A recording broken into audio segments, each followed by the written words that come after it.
Hello, everybody. We're going to get started here. We're starting a few minutes late, and we'll likely have a few others joining us along the way this evening. Let's let everybody take their seats. So it's great to see so many people here tonight. We're really glad to be meeting with you all. My name is Leora. I am the Executive Director of the Network for Social Justice. I feel like I don't have to say this too much longer, but formally the Winchester Multicultural Network. And we are here tonight. As many of you probably know, we are undergoing some changes as the network. We have undergone some changes as the network. And while we're still involved in building inclusive community here in Winchester, we're also reaching into new areas of engagement, one of which you're going to be discussing with us tonight. And these new areas of engagement are very much reflected in our work. As part of this process, we're diving more deeply into how we do the work of social justice, namely, how we are addressing root causes of structural inequality and exclusion as they are affecting our town and surrounding areas. And we're trying as much as possible through events like this to bring the community into our work and make sure that you are right there with us striving for inclusion and equity as we are. Tonight, we're going to look at the work of one of our newer committees, the Immigrant Justice Committee, which has sponsored the event tonight, and we're going to look specifically at the Safe Community Initiative. When I think about safe community, tell me if the mic's okay, I think of the concept of community integration. Here in Winchester, we have a really strong community fabric that's binding us. We have, this is from my brainstorm last night off the top of my head, and I am only 8 months into my time in Winchester. We have the NCUP parade, we have Town Day, we've got sports clubs for the little ones, we've got boosters for the high school football team, we've got spirit nights organized by the chamber, and we've got a farmer's market which serves as a forum and a meeting place for generating new ideas in town. Never mind countless nonprofits that are working in different sectors of social service and social justice and inclusion. All of this works to ensure community connectedness, continuity, and safety. All of this ensures that there's an address for all of us to call on if we need assistance. All of this sustains us as a community. But what about those who live or work around Winchester but are not necessarily part of this fabric?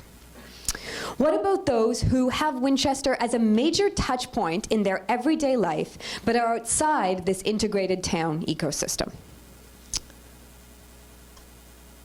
I'm referring to those who may take care of children in this town, fix a roof, work or repair roads and infrastructure, or those who might work in one of the salons or pubs in town.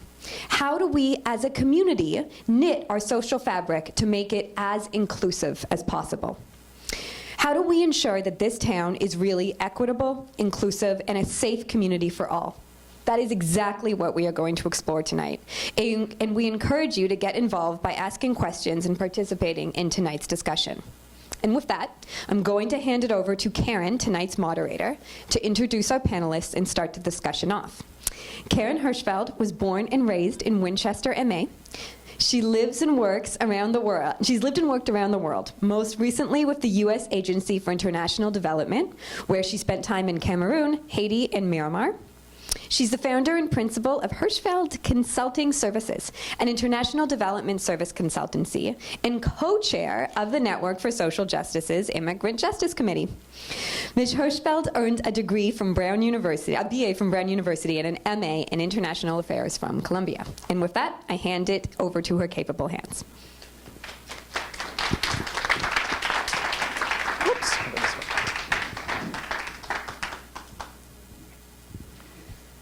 Welcome, everyone. It's really nice to see you here this evening, and thanks so much for coming out. And thanks, Leora, for the introduction. As Leora mentioned, I've been working in conflict and post-conflict countries for much of the last 20 years, including Afghanistan, Pakistan, Haiti, Sudan. Many of these countries are responsible for many of the large numbers of refugees and migrants who are fleeing war, economic insecurity, and political repression. I've had friends and colleagues who've been kidnapped by the Taliban, threatened by the highest authorities for giving medical treatment to wounded protesters, and for people who have been forced to flee from their families because they fell in love with somebody from the wrong ethnic group or from the same sex. So when I came back here to the US a few years ago, I decided that I wanted to continue working to help immigrants, migrants, and asylum seekers who've come here looking for a better life, where they don't have to fear for their own lives or for their children's future. All that being said, we have striven to make tonight a nonpartisan learning event. I recognize that there's likely a wide range of opinions on this topic in the room, and that given the tenor of the immigration debate in the country right now, tensions might be running high. So we're asking that everyone here respect each other, give each other a chance to speak and not interrupt, and hopefully we can all come away better informed about this topic. So, and that said, we at the Network for Social Justice, as Leora pointed out, are in favor of Winchester becoming a safe community. So we've tried to create this evening where we will have experts to speak about what is a safe and welcoming community. Those are two different things. And then residents from neighboring towns who have had their own experience passing these policies.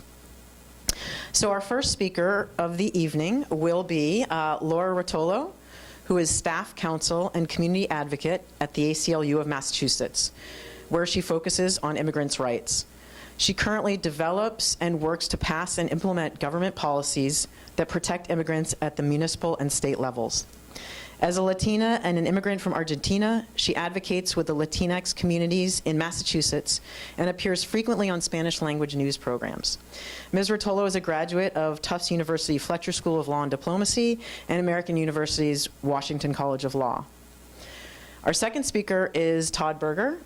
He's a resident of Lexington who served on the town's 2020 Visioning Committee for 5 years. He's been co-chair of People Power Lexington since its founding and is a lifelong member of the ACLU.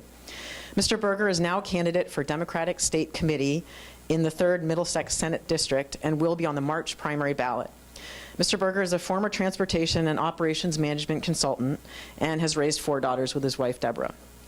So just a quick note about this panel. We'll have the panelists speak, take a couple views from the audience, in particular residents who have come here specifically to speak about Medford and Belmont. Then we'll have a quick Q&A for things that might have been unclear or questions you want to ask the panelists. And then we're hoping to have some time to have small group discussions around questions of what a welcoming community might look like. Oh, and I forgot, before I move on to our panelists, I wanted to just do 2 little exercises with you all. Just wanted to get a sense of people, when I say safe, what does that word, what does that word conjure up for you, adjectives or feelings or whatever? You just raise your hand and I'll call on you and we can. Yes, please. Comfortable and welcome? Yes. Without fear. Not having to fear, yes. Walk the town without any problem. So walking around with no problems, with no fear.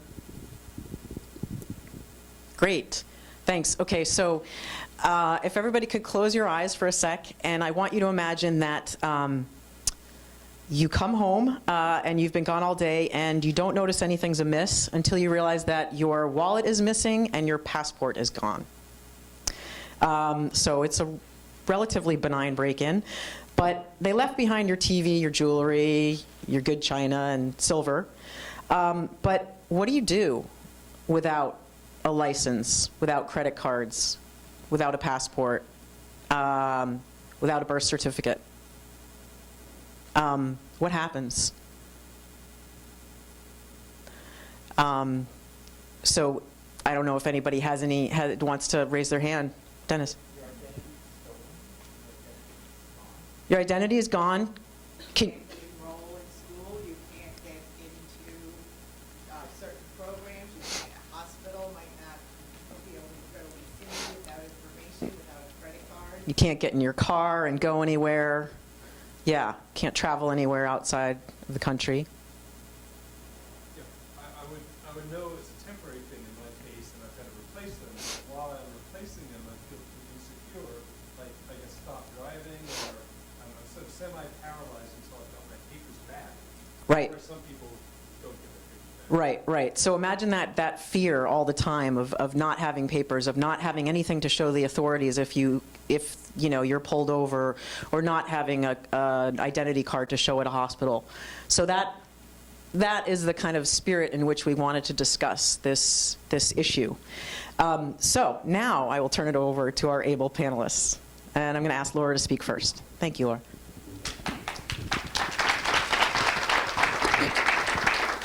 All right, thank you all so much. As you've heard already, my name is Laura, and I am an attorney and advocate at the ACLU of Massachusetts. I'm an immigrant, and I've been working on immigrant rights for about 15 years now.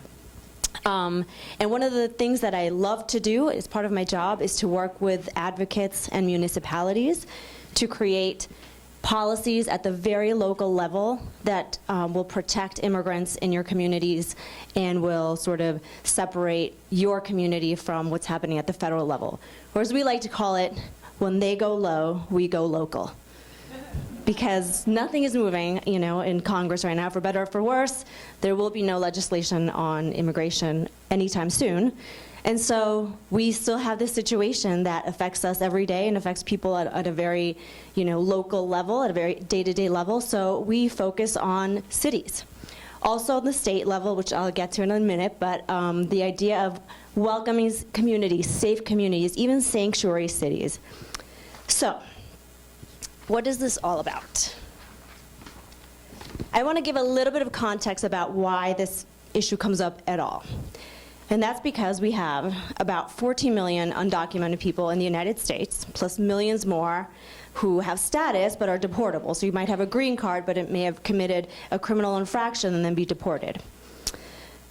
ICE no longer prioritizes classes of immigrants as they did under the Obama administration. They were, deporting millions of people, but they were prioritizing those who had criminal records for the most part. Now everybody's fair game. If you're out of status, if you have a crime in your past, you are fair game to be deported. And the goal is just to deport as many people as possible. In order to do that, ICE needs to find people. How do they do that? They have ICE agents, they have customs agents, certainly. But they can't just stop everybody, on the street and ask for their papers. That's not the society that we live in. So what do? They rely on local law enforcement. This is a quote from the Department of Justice lawyer in a case called Commonwealth versus Lunn here in Massachusetts, where he said, in our system of dual sovereignty, the United States' ability to enforce immigration law depends upon the cooperation of state sovereigns and their municipal law enforcement agencies. So it's very much contemplated that local agencies, especially local police, will work hand in hand to help find people to deport. So anytime you're arrested, for example, anywhere in the country, if you're fingerprinted, which most of the time you are when you are arrested, those fingerprints immediately go to ICE, Immigration and Customs Enforcement. That's something that the Winchester Police, Medford Police, nobody can do anything about because that is a federal program that is out of our control, but that's how they find people, and then they rely on police to give them more information to help them track these people down. Okay. So what is the effect of this local federal collaboration on deportation? I think what we feel on the ground is that it blurs the line between local and federal roles, right? It's unclear. You can go. It's unclear who is doing what. It's unclear whether you're speaking to an ICE agent, whether you're speaking to a police officer, whether you're speaking to a police officer who is speaking with an ICE agent. It's very difficult for people, going about their daily lives to know what, who they're speaking to. It also makes people afraid to contact local government, right? We hear this. If you don't have papers, but you're also afraid, you may not register your child for school in time. You may not go to a hospital or to your medical appointments. We hear this all the time from medical providers, that people are just afraid because they don't have a license to drive, so they miss appointments. It lowers trust in police, and I think a lot of the work that I focus on really has to do with police policies around immigration enforcement. Because if you think that calling 911 is going to get you deported, you're not going to do that. You're not going to report crimes, and we see the reporting levels go down, and they've gone down significantly under this administration. And of course, you know, people don't report crime or ask for help, but also this whole system, in my opinion, it contributes to an unjust, inhumane, and racist system of deportations, because it is clear, especially under this administration, that there is a racist intent around deportations. It's not just deporting, it's deporting everybody in one sense, right, because everybody's fair game, but the rhetoric and, you know, what happens on the ground is deporting black and brown people. So, what's next? Just to point out a couple of statistics from Los Angeles. This is from 2017, where Latinos reporting sexual assault dropped 25% among that city's population since the beginning of 2017. Reports of domestic violence fell by 10%, but we did not see similar decreases in other ethnic groups, right? So the rhetoric is really important. It's like, you know, the shithole nations, excuse my language, the idea that Mexicans are rapists. This kind of rhetoric is out there and causes fear, and people are afraid to report. And then in the next city, in Houston, Texas, Latinos reporting rapes fell by more than 40% in that same period, not because, you know, rapes weren't happening, but because people aren't reporting them, right? So this is bad for public safety for everyone, right? I think we can all agree that in terms of safety, feeling safe, having safe communities, we want to make sure people can report crimes and seek help. So, what are welcoming communities? What is the definition? So this is what I think of when I think of a welcoming community. I think of rainbows, I think of people holding hands, diversity, because as a legal matter, there is no one definition. Welcoming community, safe city, sanctuary city, there is no one legal definition. And so if people tell you, you know, if you're arguing over, is this going to make us a sanctuary city? Is this going to, it's meaningless. These are just political words that we put, they're labels that we put on a policy. So you can see a policy that looks exactly like another one, but have a different title. Or you could see cities that call themselves sanctuary cities, but have completely different policies. So there is no one definition. But I do like rainbows. And I live with two little girls who draw rainbows everywhere, so. But there are some common elements in the welcoming communities that I work with, and there are about 60 of them in Massachusetts alone, and hundreds around the country. So, the common elements are, and this is specifically to police. Number one, don't ask. That means don't ask about immigration status if you don't have to.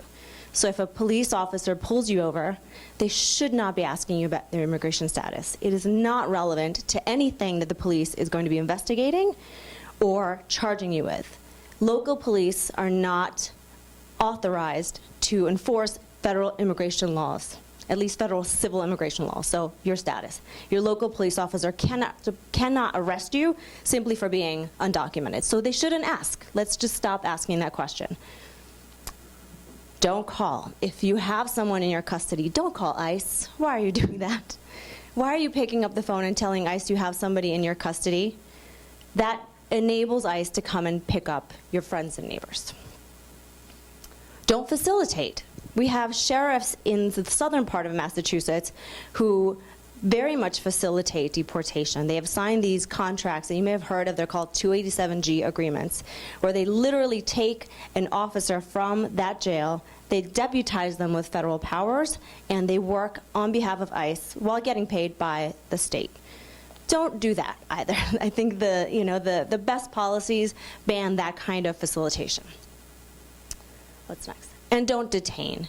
This is an issue that's already settled law here in Massachusetts, that when ICE asks you to detain a person simply by their request, something called an ICE detainer, our local police are not authorized to do that. Luckily, that is settled law in our state. We were the first state to have our state court rule that way, and other states have followed. So what do police do? Do inform a person in your custody. If you have a person in your custody who is an immigrant, do inform them about what's happening. If you get a call from ICE, let them know, ICE is looking for you. ICE has filed a detainer on you. Here's a copy of it. You have a right to contact an attorney. Do inform people. And do help. So when victims come for help, there is something called a U visa and a T visa, which are special visas for victims of crimes and people who collaborate with police in fighting those crimes. We need police to help sign certificates that this happened so that they could get their visas. Most police departments do that already, but it's great to have it in a policy. Do engage. Policies that sit in a book somewhere and the community doesn't know about are not helpful. So we ask police officers and police chiefs to not just pass great policies, but to go out and tell the community about it. In Medford, Barry can tell you have a little brochure that spells out, what the police does and doesn't do, and that's been distributed everywhere in 6 different languages. Engage with the community to let them know what they can expect from you.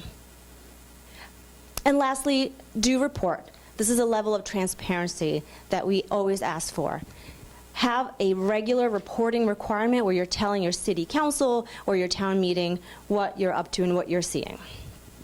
Okay. But importantly, those are the things that welcoming communities are in general. What are they not? And this is where we get into some sort of misconceptions or myths about welcoming communities. Unfortunately, that was just a great event we went to. This was an event to support people who had temporary protected status. Unfortunately, no welcoming policy is going to stop ICE from doing its job, right? At the local level, we cannot tell ICE, you can't come into Winchester. They can be here, but we don't have to help them, right? It doesn't provide a sanctuary. That word is so loaded, but it doesn't provide a sanctuary for crime or even for deportation, really. I mean, it's just about how your local agencies collaborate, but it doesn't provide any sort of safety. We hear this talking point a lot that it means that, immigrants are going to be able to commit crimes and get away with it. That couldn't be further from the truth. And it doesn't stop the police from doing their jobs. In fact, if done well, this should help police do their jobs because they will have more of the trust of the community. Okay. And it doesn't violate any federal laws. That's also a talking point that we hear a lot. These policies have been written so carefully and have been, challenged so many times, and none of them have been struck down. We have, like I said, about 60 in Massachusetts. Not a single one has been struck down by the courts. Okay. And this is also an important point to know, that the research shows that sanctuary cities and welcoming communities have lower crime rates and stronger economies. That's from the Center for American Progress. Okay. And so why is it important that this be in writing? Sometimes when we go into a campaign, we hear from officials that we don't need this in writing. We are a welcoming city. We are, very good with our policies. It needs to be in writing, and why? I will give you the example of what happened in Boston very recently. This was January 27th, 2017, a few days after the inauguration, where Mayor Marty Walsh stood with all these wonderful people and said, Boston was here for me and my family, and for as long as I am mayor, I will never turn my back on those who are seeking a better life. That means that if people want to live here, they'll live here. They can use my office, they can use any office in this building, any place they want to use, they'll be able to use this building as a safe place. And lastly, he said, we'll continue to foster trusting relationships between law enforcement and the immigrant community, and we will not waste vital police resources on misguided federal actions. Those were really powerful words, and people believed them. Years later, things happen, things come to light, and we find out through a public records request and subsequent lawsuit that in fact the Boston Police had something called a Boston Police ICE Task Force. Under a memorandum of understanding signed by Commissioner Evans, previous Commissioner Evans, there was at least one officer who was tasked on this task force, not yet, sorry, and who was working hand in hand with ICE. So we have emails back and forth. We have call logs back and forth. This person was taking shifts from ICE officers and getting reimbursed. He would just call ICE and say, I've arrested this person. He has a couple of priors. You should check him out. Facilitate the ICE arrest of people that, he came into contact with. It's even possible that he facilitated arrests at courthouses. One of the emails mentions this happy hunting title comes from an email where the ICE officer is saying, you should go pick up this guy. He's going to be in court next Tuesday. Happy hunting. And he gives them all the information to go and arrest the person. That is exactly the opposite of what Mayor Walsh has said. And so because Boston did not have a policy in writing, we relied on the words of the mayor and the words of the police chief, and they were not true. So it's important that not only these policies be in writing, but that they be implemented and that we follow up and make sure that, they're followed. Okay, and so the next little map, I just want to let you know that this is your communities over here. The pink is Winchester, and the yellow are the safe and welcoming communities that we know of. They're places that have passed something, either a police policy or a resolution or a town meeting warrant article. So many, many of your neighbors have already done this, as you can see. It's totally doable, right? I mean, all of these police chiefs are, in theory on board with what's happening and with these policies. And in addition, we have major cities where crime is actually a much bigger problem than here in Winchester. Somerville, Cambridge, Springfield, very recently. Lawrence was one of the very early ones to adopt this, in Salem, where you have, high immigrant populations and you do have a higher level of crime than we have here. All of these cities have passed some sort of a welcoming city policy. And so that's it. The Safe Communities Act is a statewide bill that would do exactly the same thing that I have just described.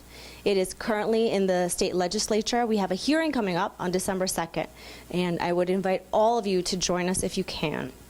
And even if you can't, or if you can, we have postcards in the back. I'm going to show you these postcards that we will be delivering on December 2nd to legislators. So if you can please take a moment to fill one out. If you're not sure who your legislator is, we can look it up for you.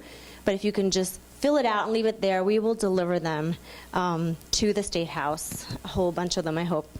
And we will have testimony starting from 10 in the morning. It'll go probably all day. We have many, many people giving testimony. But we really hope that this time around, Massachusetts will do the right thing and pass this policy.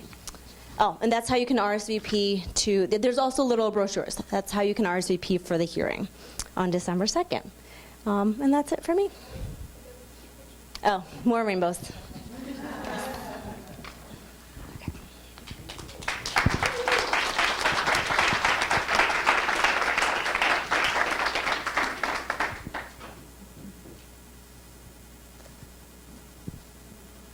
Yeah.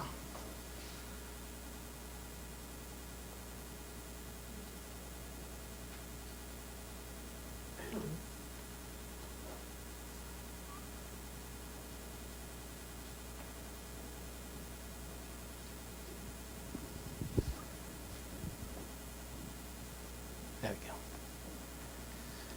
Well, thanks all for coming tonight. I have just a very few number of slides, I think 4 or 5 slides, and I want to give you a little bit of a sense of what we went through in Lexington.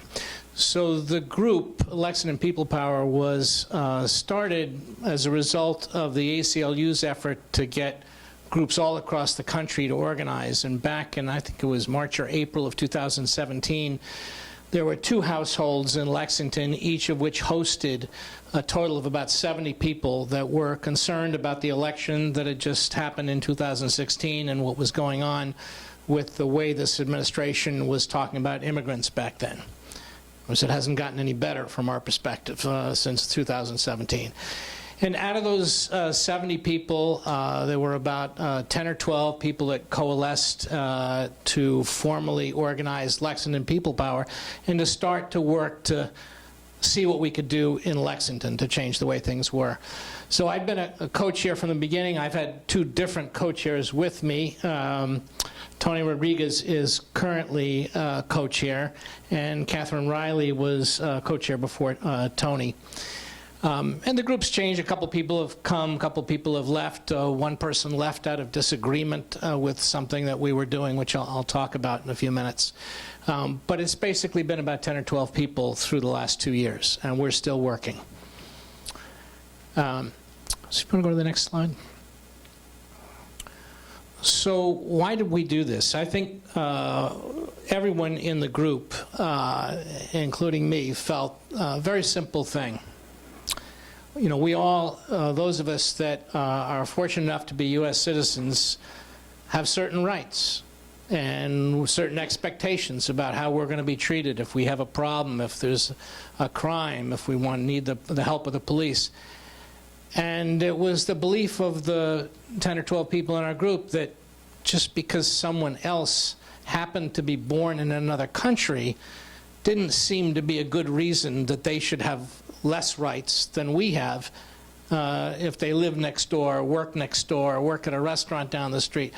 And yet the way our federal government was behaving, that wasn't their practice. So we said, well, we want our community to be a welcoming community, as Laura's described it. And so we thought it was going to be a pretty simple process to do this. If you want to go to the next slide. This is what we thought we would be doing. I don't want to stand in the way of this. So we thought we would meet with the police chief. By the way, I refer throughout these few slides to Lexington's Select Board. I believe it's still a Board of Selectmen, but the town is in the process of changing its name and changing the job titles to Select Board. And so I don't know if it's going to be next week or next month, but that's why you see that language in there. So at the time, we met with our selectmen. We thought that would be the thing we'd do. After meeting with the police chief, we'd simply suggest a bylaw to make all this stuff official so that we knew not just our police department, but so every town employee, whether they were in a police function or other municipal function, would treat immigrants in our community, documented or undocumented, with dignity and with the same rights that those of us that are citizens have. And then we just work with town officials to publicize the fact that we passed the bylaw. I thought, you know, okay, I mean, I've been involved in some projects that have gone on for, I guess the longest one was 17 years in transportation consulting, but I thought this was, I don't know, maybe 4 or 5 months. This is going to be easy. Okay, that's not what happened. Yes. So this is, the key up here is part 1 of 3. Okay, you're going to see 3 slides. But this is what happened. I was one of the 2 people that met with the police chief. And I will say I think we have a very smart police chief. I think he's honest. I think he's hardworking. And I think he comes a little reluctantly to what we were trying to do. I mean, we picked up very quickly in the first meeting with him that he spoke with language that sounded more like language you hear in Congress today with certain people on one side of the aisle, not the language that we were using. So, you know, some people refer to undocumented immigrants as illegals. Well, they're not illegal. That they have a civil infraction of not having documented papers, but they haven't committed a crime. But that was the beginning of the process. So we met with the police chief. We started meeting with members of the select board. We wanted to submit a bylaw, but we quickly learned that submitting a bylaw is a lot more complicated than submitting a resolution. And we went back and forth, I would say, at least 5 times over a period of 8 months debating what we were going to submit and what we thought we could get accomplished. We ended up in a meeting with the Board of Selectmen 10 minutes before, that was going to end 10 minutes further on, and the select board was going to all leave and go to the town meeting, and we were going to go to town meeting, and we were going to present this resolution. However, it looked like the selectmen were not going to support the resolution, and the police chief had raised an objection. He did not like the way we had summarized the Safe Communities Act. We figured the Safe Communities Act, there's a lot of language in it, and so we boiled it down to 8 bulleted items. And so he was saying that summary isn't accurate. He said, I support the Safe Communities Act before the State House, but I don't support this interpretation. So at the very last minute, my colleagues urged me to go to the microphone and somehow figure out a way to salvage this, because if we went before the town meeting and the selectmen didn't support us, we were not clear, we weren't sure we were going to get a favorable vote. And I've often been involved in negotiations with, at high levels with national governments and large corporations, and so it always helps to have something you can give up and still come out in a good place and accomplish what our group is trying to do. So I went up to the microphone and I said, I understand and I respect the police chief's objection to our interpretation. So we're willing to completely delete our interpretation, every word of it, and just put one sentence, the Safe Communities Act, as submitted to the state legislature on January such and such, 2017. So the police chief then, he started to try and object. But the selectmen heard that we had just completely eliminated the reason for his previous objection and voted unanimously to support us and close the meeting. We ended up, before town meeting, getting the resolution passed, 153 in favor, 5 opposed. So we thought, great. We're done. We did it. Not so fast. So if you want to go to the next. So we were then waiting for the police chief and the town manager to tell us that the police policy manual that guides our department was changed in accordance with what this resolution was. And they had the latitude that it was a resolution, not a bylaw, but obviously the sense of the town was very much in favor of it. 9 months went by. We hadn't heard anything. We started meeting with the members of the select board. I should say there was one other thing that happened during this period, and that's that after having been involved in a statewide campaign, someone who decided he would run to be on our select board asked me to run his campaign, and I knew he was very progressive. He's great on the environment and climate issues. He's great on immigration and human rights. So I ran his campaign, and he won with 2/3 of the vote last March and is now one of the voting members of our select board,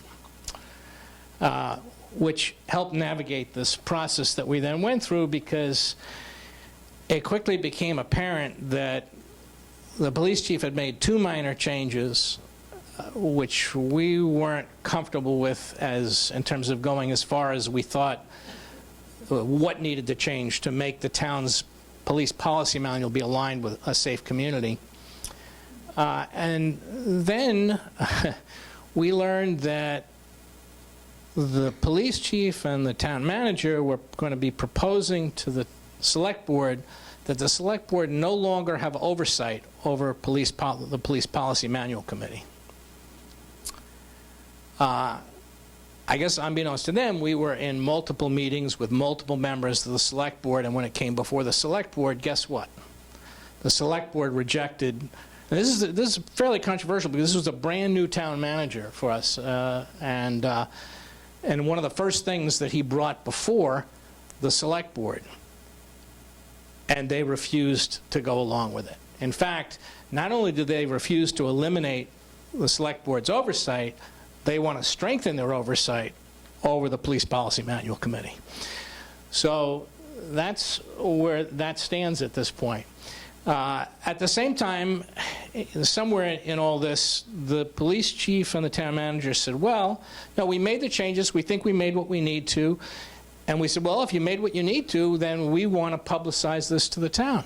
And they said, great. We have a new publicity guy who's coming to work for the town in a few weeks, and we'll get you connected with him. And nothing has happened yet. And actually, it's been a number of months. So we still have work to do. We've had meetings with Laura and others at the ACLU and are getting some advice from them on how to proceed. I think our committee, our Lexington People Power, is willing to go to a bylaw if that's what it takes to force the town to implement what the sense of, and it'd be, we went before the town meeting and we won 153-5, and we come back to them and say, this is exactly the same thing that we asked you to do before, but they didn't do it, so this is a bylaw. That's what we would be doing. Now, we'd rather not have to go to that process because it means another vote by the select board. It means a big process with this town manager and the police chief. So right now, we're coordinating our efforts with the Board of Selectmen, and we think we can get what we want implemented more effectively than it currently is, and aligned with that 153-5 resolution. But if not, our group is not going to go away. We've been working at this for 2 years. And I will say, for all of you that are here tonight, and if you're concerned about this and you want to see certain things happen in your town, stick with it. Various organizations, and no organization, whether it's a company or a government or a police department, gives up power easily. And we're asking them to give up this little bit of extra power they have over immigrants, which leads us to have unsafe communities as well as unfair treatment, we think, for immigrants. But if you stick with it, you'll get what you need done. So thank you, and I'm happy to answer questions later.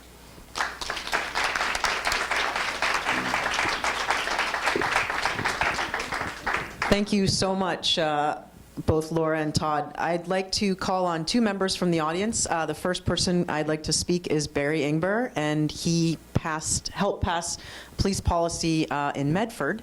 And can you talk about how your approach differed from that of Todd's in Lexington? Well, it some ways was pretty similar to Todd's. We actually had 2 groups working on it, and the lead group was a people power group. Oh, okay. What, did anybody miss anything that I said? Right up there.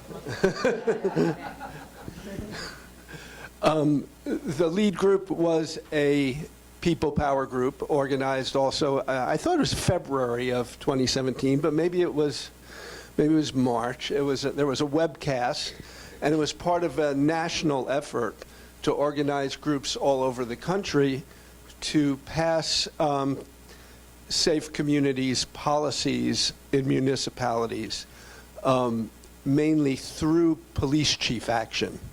So there were 9 principles that were recommended to be part of a policy. And we pretty much immediately met with we just followed the script. And we met with our chief of police, and he said, oh, we don't do any of those things anyway.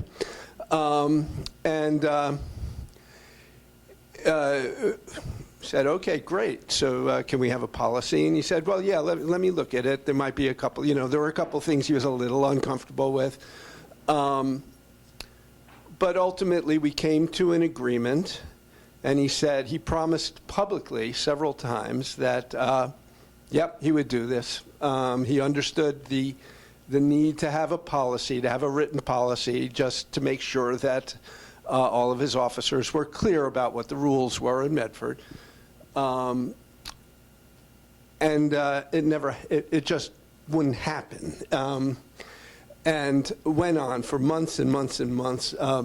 Laura wanted me to talk about the donut blitz, where a group of us just kind of unannounced visited his office with a big box of Dunkin' Donuts and a sample policy written by Laura that he could work from and edit. What? That was in September, and we met with him in March, and he basically immediately said yes. So we were well into it, and that didn't get us anywhere either.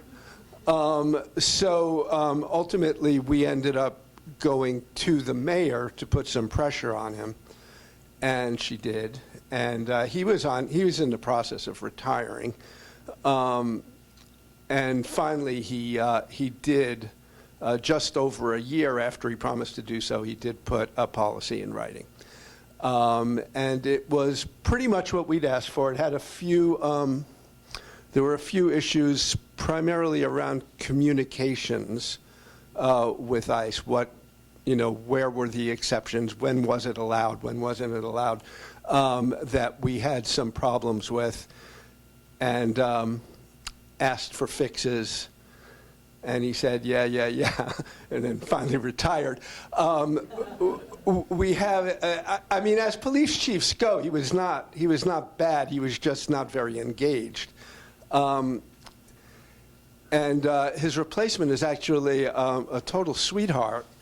And Laura's worked with him closely, and I think they're on agreement that gets us about 90% of the way where we wanted from where we already were, which was already 90% of the way there. It hasn't happened yet, and we just had elections that completely changed the landscape in Medford. So I think that we need to have some follow-up communications with the chief to find out make sure he's still on board. And take it from there. But we're in a little bit of a limbo right now, and Laura and I, though she doesn't know it, are going to be talking about that later this evening.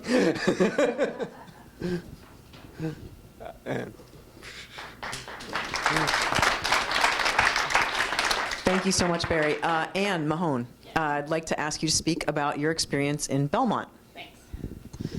Ann Mann. I moved into Belmont 20 years ago.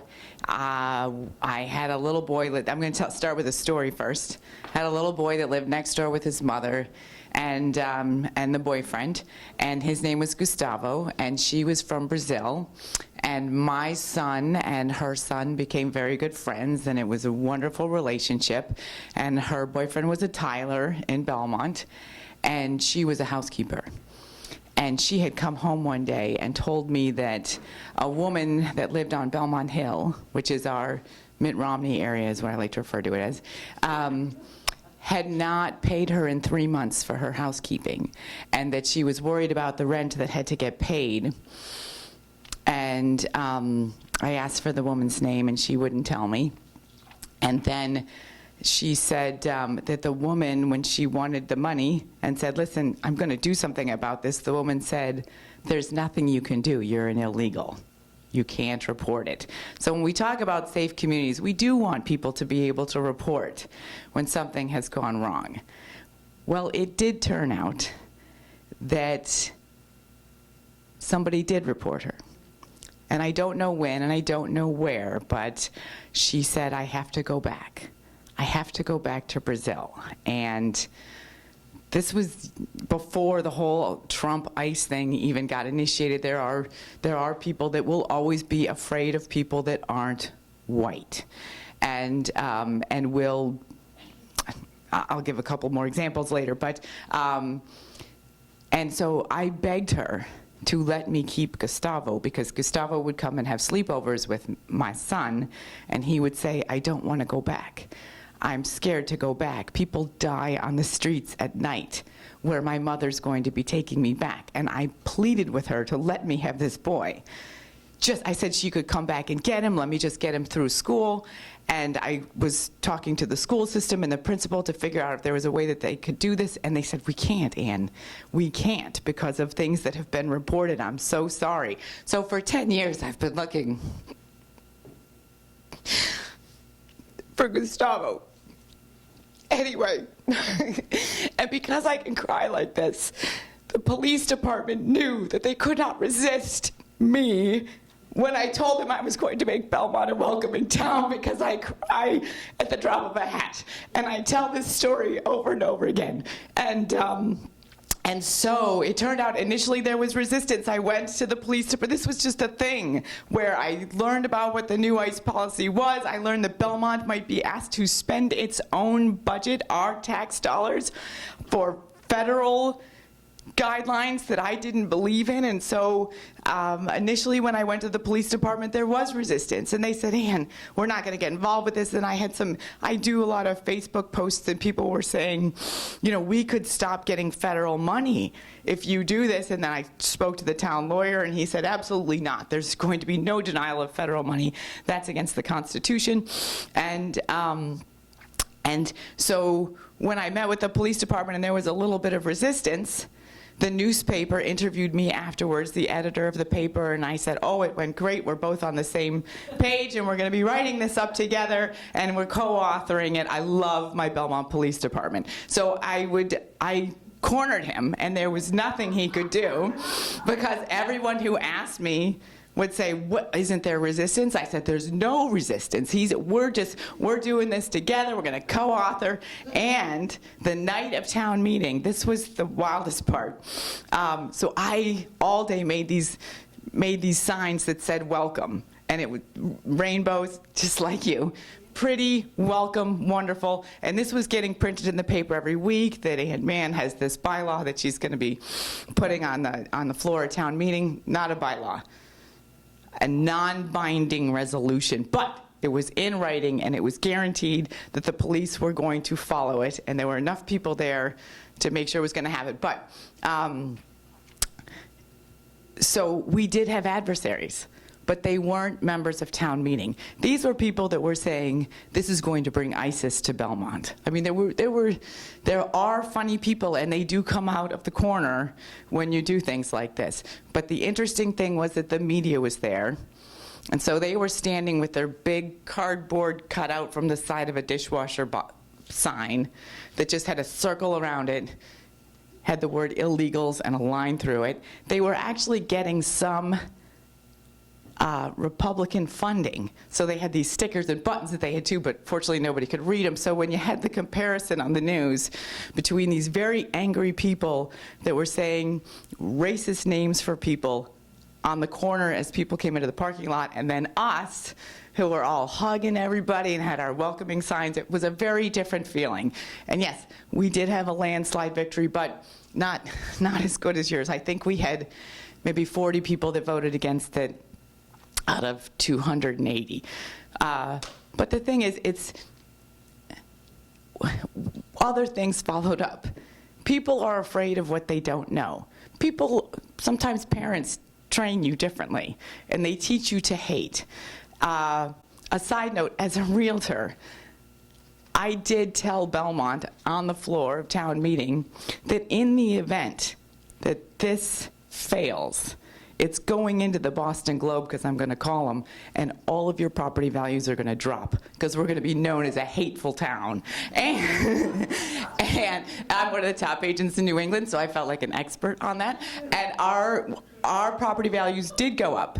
And when I sell houses in Belmont, in Arlington, in Somerville, I talk about how this is a welcoming, diverse community. I make it part of the sales pitch. So Winchester, and I have sold houses in Winchester, but I haven't been able to give you that connotation yet. If you want to be part of it, you want your property values to go up and your sale prices to be higher, become a welcoming town. Tell them about the network. Yeah, right, and join the crowd. Thank you so much. Thank you. Thanks so much to all of our speakers.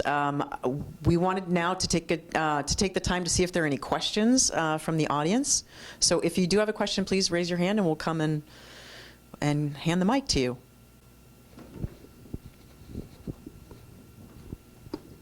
And we'll take maybe 3 or 4 questions, and then have and direct your question to one of the panelists. Well, I'm not sure who would want to take it. I'm just wanting to make sure I understand this correctly, because I remember a few years back when a lot of towns were worried about losing federal funding. It was a reason why they were resisting. So is there a consensus that no one in Massachusetts has lost any federal funding, and there isn't any move to do that at some point, at some level, by the feds? Is that what your impression is? Okay, so we have a question about being sure that federal funding will not be lost. Any other questions at the moment that we can take from the floor?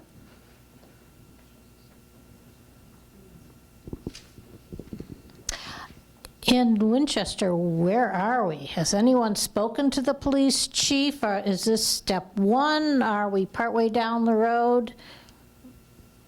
Okay, where are we in Winchester? We can answer that.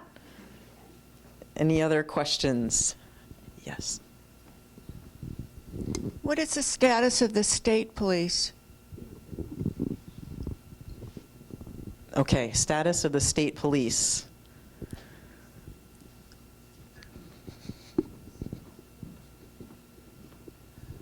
Is there, with the lobbying that's occurring on December 2nd, is there anyone that can speak to whether they feel it has a legitimate thing of passing, or whether it's really going to be up against a brick wall? Okay, where do we think the vote on December 2nd will, is it going to be a vote on the 2nd or a hearing? Okay, it's just a hearing. Why don't we take those? Laura, you want to start us off? So thank you. Who asked the funding question? I lost track. Okay. Hi, yes. So federal funding. Initially, one of the very first things that Trump did when he came into office was to sign a series of executive orders, you may remember. The Muslim ban happened around that time. One of the executive orders was around immigration. It was about, building the wall, all this stuff. And there was a section of it that said, it was called defunding sanctuary cities.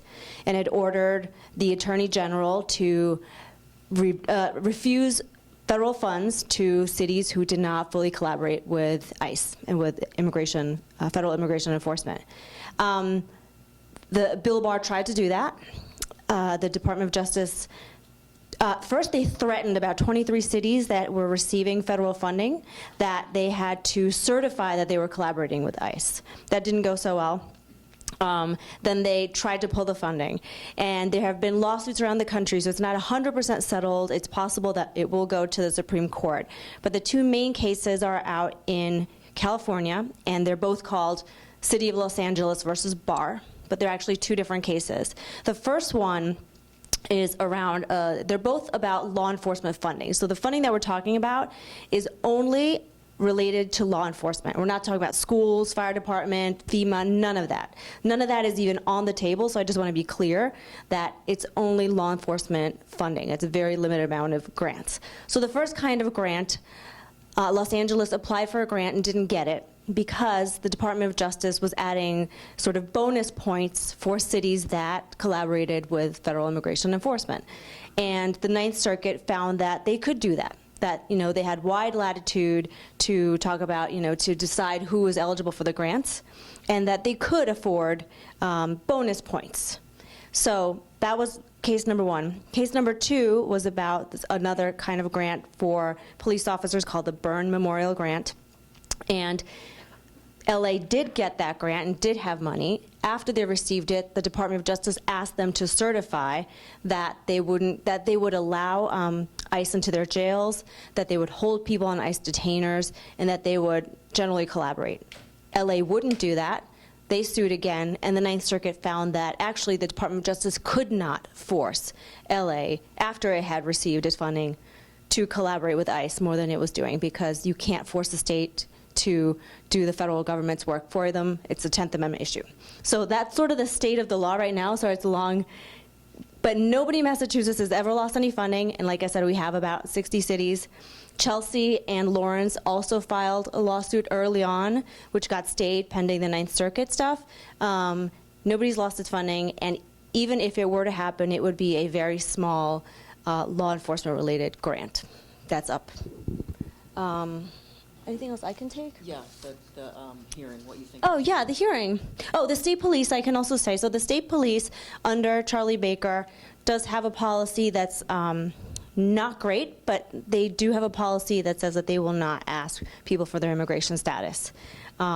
It's not everything we wanted. It's maybe, a 3 out of 10, but there is a written policy that says that they at least won't ask about immigration status, though they do collaborate in other ways.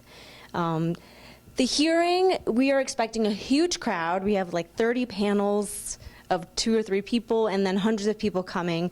We're hoping to really create the momentum because it has been a very difficult road at the State House. Things move very slowly anyway on every issue. If you've ever done work at the State House, it's a 2-year session. It's very slow. There's 1,000 reasons to not do anything. So it's always a slow process. This is our 3rd time around with this bill.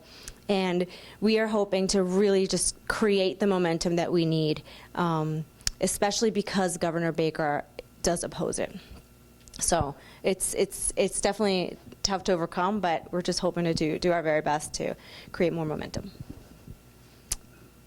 Yeah. I can talk about Winchester, yeah. So, good question about Winchester. We, as the Immigrant Justice Committee, decided to undertake this, I believe this summer. And so we decided that what we wanted to do was first hold a series of conversations with different stakeholders in town. So we started off with the town manager and some faith leaders, and we did talk to the chief of police. He is, in theory, supportive of the idea. He does have some stated reservations about being able to contact authorities in the case of serious crimes. So we are sort of in discussions with him about how to proceed. But again, it's early days, and we just had an initial conversation. The town manager was also supportive in theory, but again, I think that, you know, these are public officials, and they realize that there are going to be many different opinions and you know, people on all sides of this issue. We have not, and one of the reasons we wanted to have this event early on was to get a sense of what the climate was in town, to hear opinions on all sides, and to sort of go in armed with facts. And there's no set way on how we might do this. It could be simply an agreement with the police chief. It could be working through the town legislation. Also, we've talked about trying to make it more, again, as Laura said, none of these are legal definitions, but we were thinking about having Winchester be a, quote, welcoming community, which we define as broader than a safe community, so that all policies, the local businesses and, national corporations that have franchises in Winchester, the hospital, all of these policies would be consistent with, making Winchester a safe community and not asking people about their status. So we are really feeling out the next steps. And so we say in this brochure, there's the program that you have, we'd really like to hear what you have to say. If you're interested and you're supportive, come join us, join the Immigrant Justice Committee, come to the hearing. If you don't know or you're really against this, we'd also like to hear from you. So we have our phone number written down and the email address for you to write to us and tell us that you'd like to meet with us. We'd be happy to meet with you. And so that's kind of the status of where things are in Winchester. Can I add something to that? Just an observation. I just find it so fascinating the way different cities and towns go about the same process. So you heard 4 different ways here. Barry and Medford, we went straight to the police chief, so straight to the source, didn't go through the city council, wound up bringing the mayor in later to pressure, but went straight to the police chief. Other places like Anna's, went to town meeting, right? Because in that town, the sense of the town is really what matters, right? In Greenfield, out all the way in Franklin County, Western Mass, the city council passed a safe city ordinance. Actually, is a really, really great ordinance. Maybe 2 months ago, vetoed by the mayor, override by the city council, put on the ballot by some haters, I guess, some people who were against it, to annul it, right?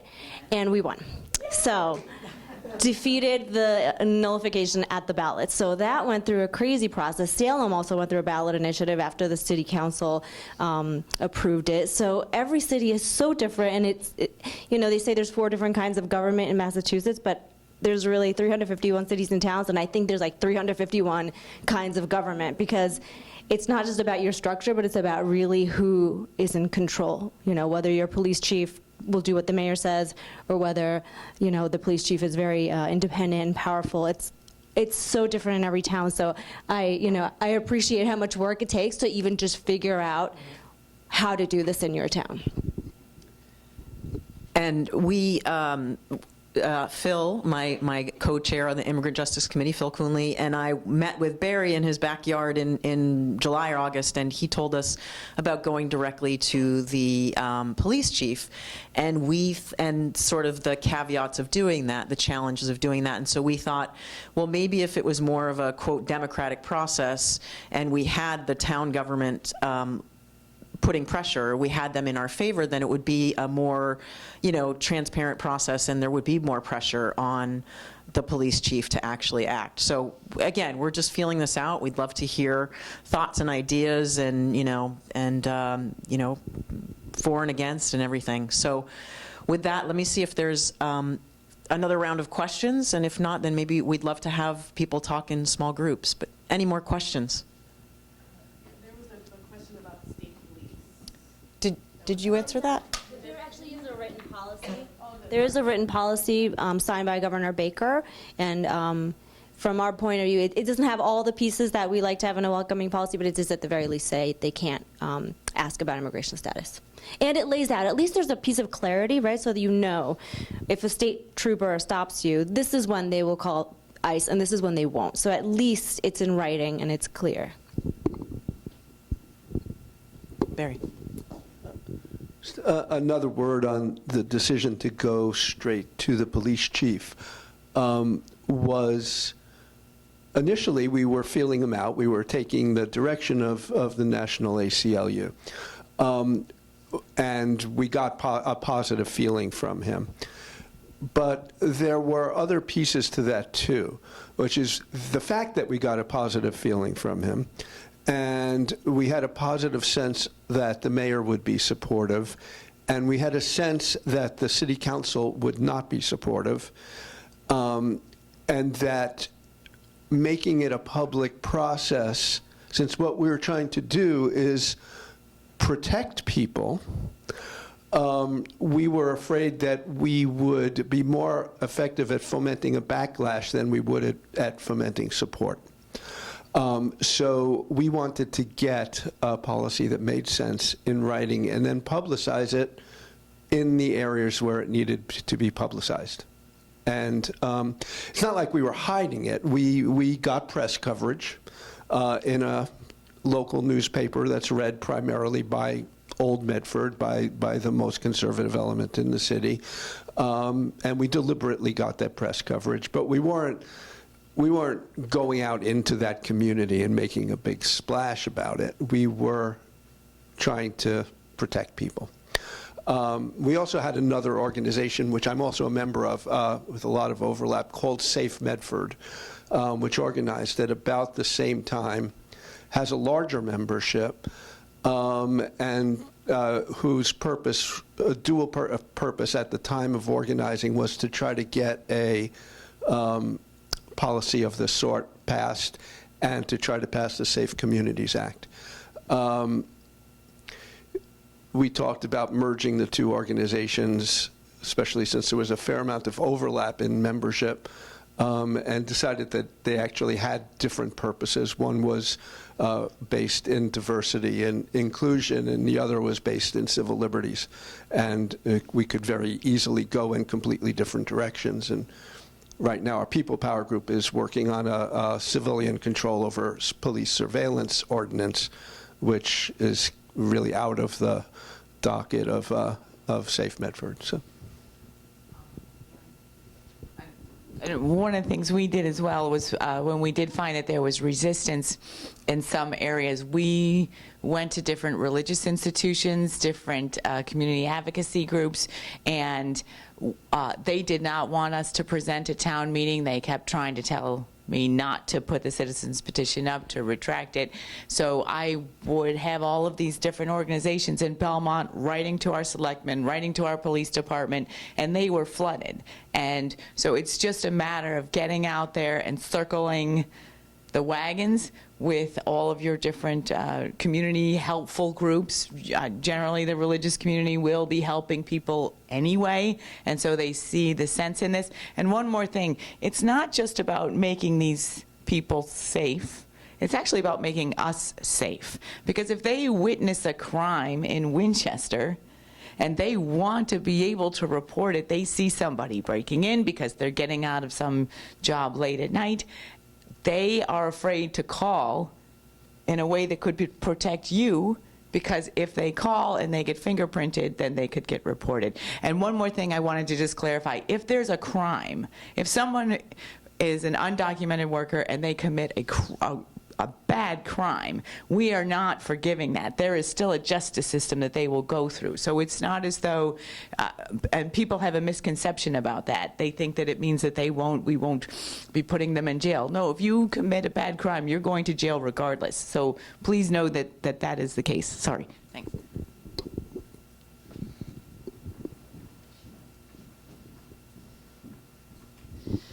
I know that there are a lot of misperceptions about what bringing a Safe Community Act to a given town would be. But whenever you go in to a negotiating position, you're going to want to know what are some of the legitimate concerns that town officials might have, and how can we allay those before we get into a, this is my stance, this is your stance. So if there are actual legitimate, police chiefs can be in favor of it, town managers can be in favor of it, but you pointed out, I mean, they're public officials and they are bound by certain, whatever, rules or regulations. So I'd be curious to know, like, what really should we go in saying, hey, we're aware that when we ask this, this might be hard for you, let's work on that language or that negotiating point. Great question. And Anne, thank you for bringing up that critical point. No, that is one of the reasons for having a safe community. It makes everybody safer. And I am going to let you address the, yes. Thank you. And in fact, we're working, the ACLU, we're working on a toolkit. We have a very sort of simple toolkit from a few years ago, but because we've learned so much in this process, we're putting together frequently asked questions and resources, and that'll be hopefully ready in the next few months. So yes, there are legitimate concerns. The two things that you can just dismiss off the bat are we're going to lose federal funding, and this is going to violate federal law. And we can get you the simple answers to that. They're just not a problem. But, police chiefs, they take their responsibility for public safety very seriously, right? And I feel like it keeps them up at night that they have to keep their community safe. And they've been told over and over again that, this isn't a tool in their tool belt, is the words that they will use. If I have somebody who's a danger to my community, I want to get them off the streets, and if that means calling ICE, I want to be able to do that, right? And it comes not from a bad place. I think a lot of times it comes from this sense that, like, it's a tool to get somebody off the streets who's going to hurt someone in my community.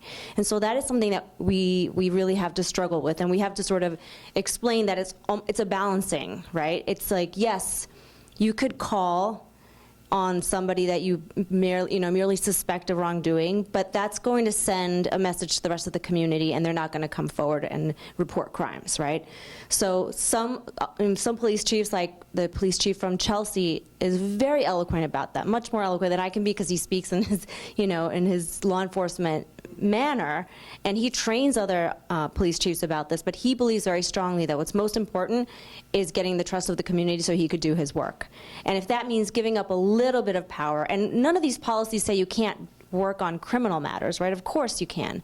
But you shouldn't just, if you have somebody in your custody who's been arrested for driving without a license, and ICE calls and says, how long is he going to be there? I want to come and pick them up. You shouldn't be answering that question, because that is very harmful to the community and doesn't keep anybody any safer.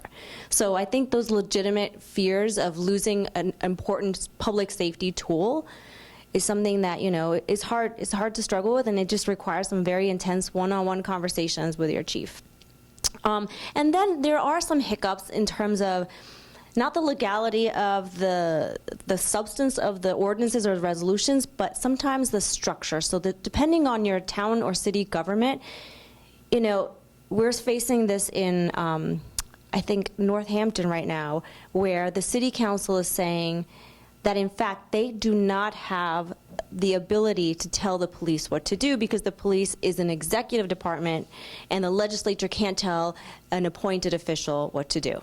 So sometimes the city solicitor or the town attorney will get into it with you because there's something specific in the bylaws or in the, you know, the charter that says you actually can't do this through this process. And so you might have to, you know, change the bylaws or change the way you're approaching that, right? Yeah, so those are sort of like the main concerns.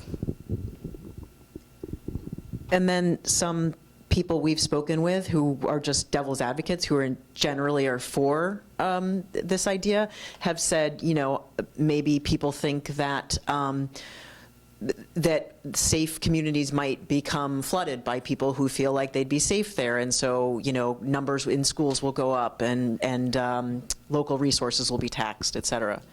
That's another one I can think of. Oh, that reminds me, one more, very shortly, that very well-meaning people fear, number one, that you're going to become a target for ICE raids, right? Right. Because ICE has said that they will go after sanctuary cities.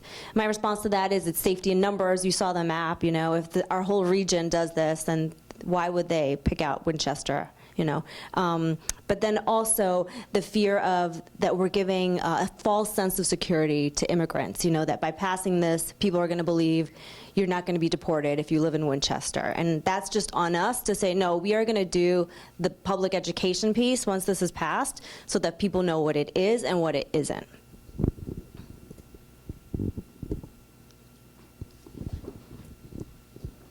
I love this. This is great. Could you just tell us very simply what the main parts of the Safe Communities Act that's being discussed are? So you have a sheet back there, so help yourself.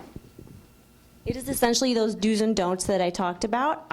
It says police may not question about immigration status unless required by some federal law, and nothing currently requires it. This is something that is not in the do's and don'ts because it's more about state level processes, but if a person is in your custody and ICE comes to try to interview them, this happens mostly at jails, at county jails. You know, you're there because you can't make bail, for example, or you're awaiting trial. ICE knows you're there.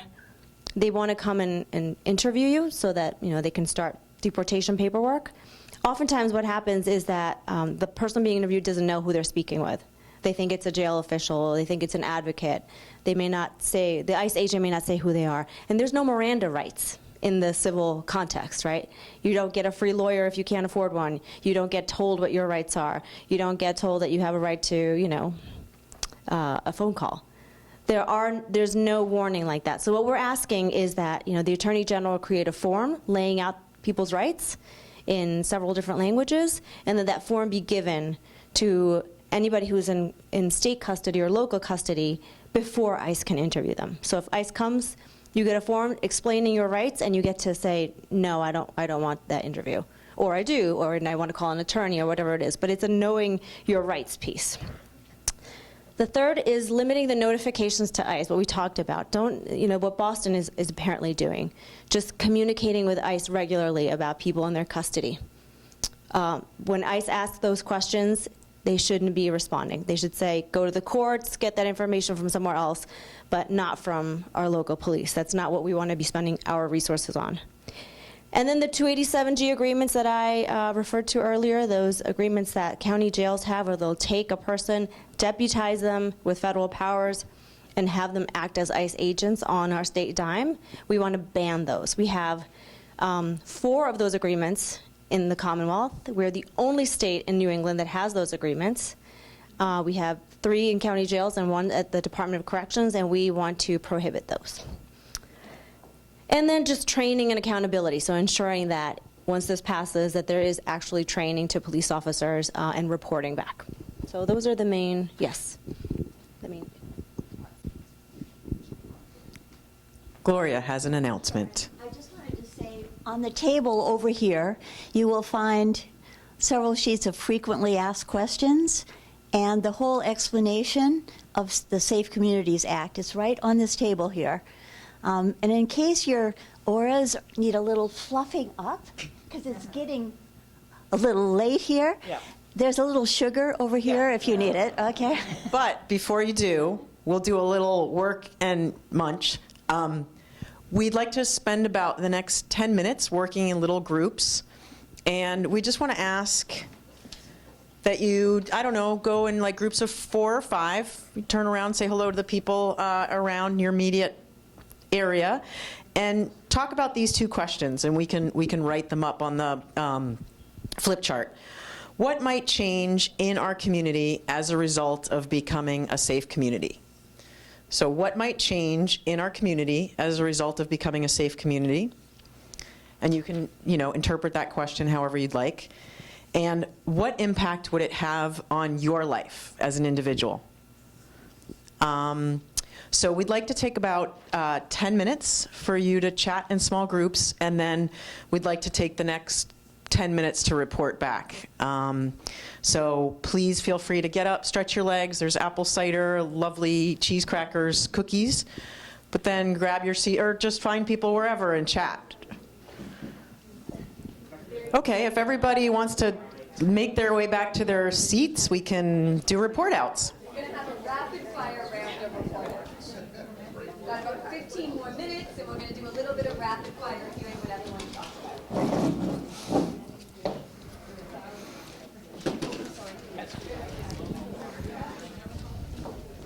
Thank you all for being so engaged and sticking with us to the end. I know it's tough at 9 o'clock on a winter evening, so thank you for all of your enthusiasm.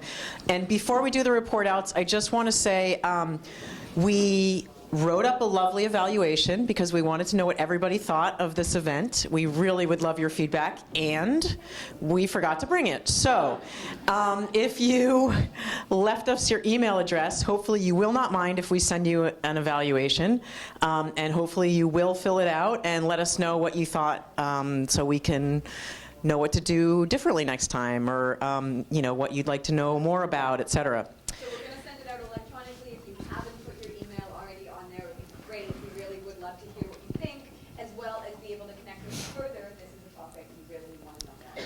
Yes, and please don't forget to, if you are interested, to fill out the postcards that Laura showed you, one to your state rep and one to your state senator. And if you leave them for us, then we can mail them. Great. Hand deliver them on December 2nd. We will hand deliver them on December 2nd. Also, if there's information about exactly where and when for the hearing on December 2nd in your program on the left-hand side. 10 a.m. in Garner Auditorium at the State House on December 2nd. And the address to register is there, the bit.ly address. Great. So Leora will flip chart for us, and I will paraphrase what groups had to say. So if somebody wants to start, and then other people, if they came up with similar ideas, just say something new, if it's something that hasn't already been said, because I'm sure everybody wants to get home. Who wants to start? Remember the 2 questions. What might change in our community if we become a safe community? And how would my life, your life as an individual be different? Or how would it impact your life? I saw you all talking, so don't be shy. Okay. So I was thinking that maybe one of the ways in which our community might change is that we might improve awareness in Winchester of, the diversity of citizen and immigrant status or peoples in Winchester. I think a lot of people tend, well, why would Winchester need that? Why would Winchester? We've got lots of people who even work here who may or may not be documented or citizens. And so I just thought it would be a good way to kind of keep an awareness, and then also to make sure that these people are being treated not just fairly, but that are being paid. There have been multiple stories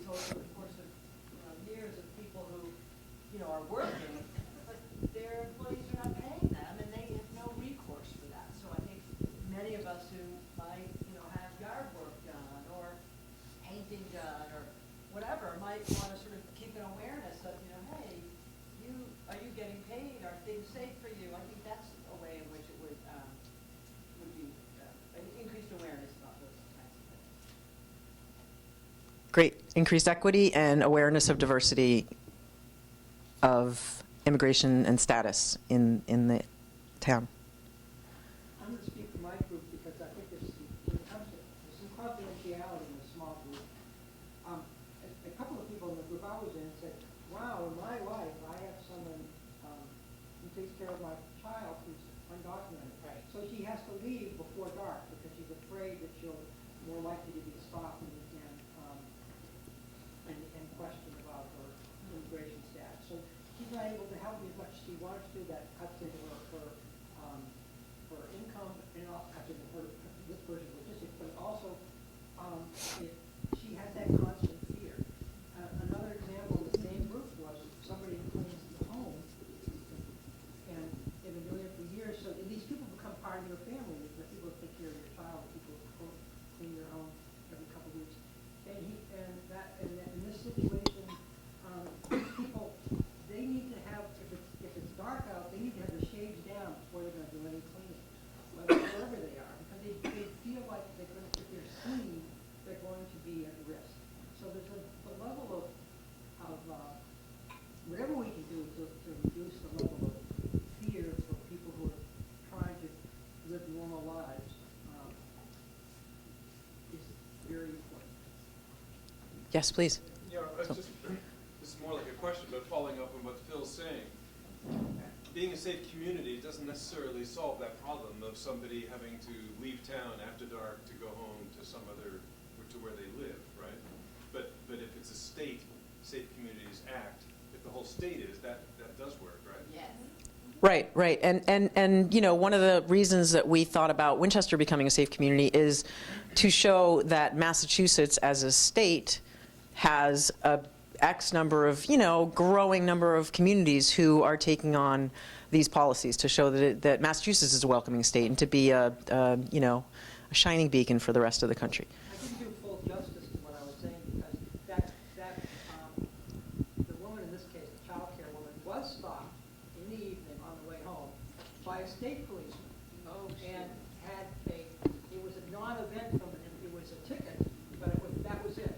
So that was another data point, but she's not sure, that's a step out of fear, but it's a real one. So it's interesting because Phil's answer hit both questions.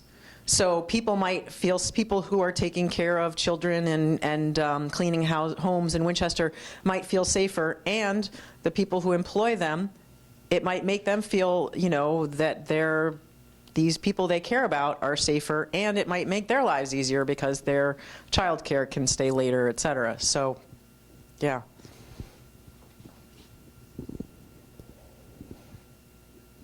Phil, you had another report about police force, everybody's on the same page. If we become a safe community, then the police force has set regulations. Okay, we were talking about that in talking with the chief of police. There is a wide recognition that having clarity about your policies makes it easier to be a manager. That every organization has some characters who do their own thing. But if you don't have policies, it's really hard to hold them accountable. And not only have, but if you don't have a written policy and some training around that written policy, you're at risk for some of your outliers creating real havoc and sending the wrong signal, or even in some cases putting the town at some legal and financial jeopardy because they just have not followed due process. So getting clarity about whatever your policies are benefits just prudent management. It makes it easier for the chief of police as well as for the selectmen to feel comfortable that things are under control. And then you have benchmarks that you can report out against, too. Yeah. Yes? Sorry, it's us again. No, I was just thinking that the flip side of that, which our group was talking about a little bit, is that maybe that clarity of policy or that policy is not making it easier easier for the police chief, because now it's a responsibility. This is what you're supposed to do. You've got to communicate this with all of your employees, all of the policemen, policewomen. And if something goes wrong, you know, as policy, you fail to make the policy work, right? So it's kind of an obligation. Maybe that's one of the reasons why there's resistance, is it puts a burden on them to implement this thing correctly. And if they don't agree with it, they don't have to worry about implementing it correctly. Right, but police have to have policies about everything, right? How to book somebody, how to arrest them, how to... They should, yeah. Yeah, I mean, I would think that would make, rogue police officers less common, ideally. Can I respond just to that particular? Please. That is definitely something that we hear. It's not like, so they say we don't want to lose our discretion. We need discretion to do this, right? But as Karen is saying, they have rules for everything, right? They have rules for use of force. They have rules for communicating with, other agencies. So something interesting happened. I talked about the Commonwealth versus Lund decision, right? The Supreme Judicial Court held for the first time in the country that our state law enforcement does not have the legal authority to hold a person just on an immigration detainer. So in order to arrest somebody in Massachusetts, you need statutory authority to do that. You need a law that tells you you can arrest this person on that crime. Because we have no law that says you can arrest a person on an ICE detainer, those arrests can't happen in Massachusetts. Prior to Lund, one of the feedback and one of the resistance pieces that we got a lot from the police were, we need this tool in our tool belt. We want to be able to hold people. We want to be able to hold them if they're dangerous.